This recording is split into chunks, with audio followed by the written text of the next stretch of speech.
কথা না বোঝা মানুষের কাছে ব্যথা প্রকাশ করা মূল্যহীন।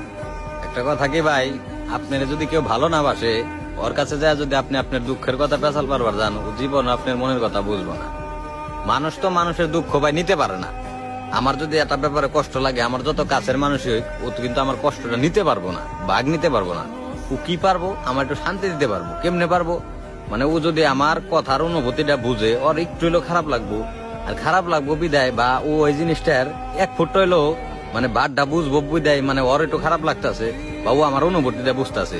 কিন্তু যে ব্যক্তি আপনি আপনার কথার মানেই বুঝে না, হ্যাঁ মনে করেন যে আপনার যে মনের যে ব্যথাটা, বা যে কোনো ব্যাপারে যে ব্যথাটা, ওটা কেমনে বুঝবো? মনে করেন যে মনের ব্যথা তো ভাই বোঝান যায় না। মনের ব্যথা হইলাম ভাই, এটা হলাম যার যার মনে তাড়াতাড়ি থাকে, এটা হলাম বুঝে নিতে হয় যে আমার একটা সমস্যা হয়েছে, আমার একটা কষ্ট হয়েছে, বা আমার যে কোনো একটা কিছু হইতেই পারে। তো এটা মনে করেন যে ওই সমস্যাটা তো কেউ নিতে পারবো না, ওই কষ্টটা কেউ নিতে পারবো না, কিন্তু একটু অনুভব করুন যায়।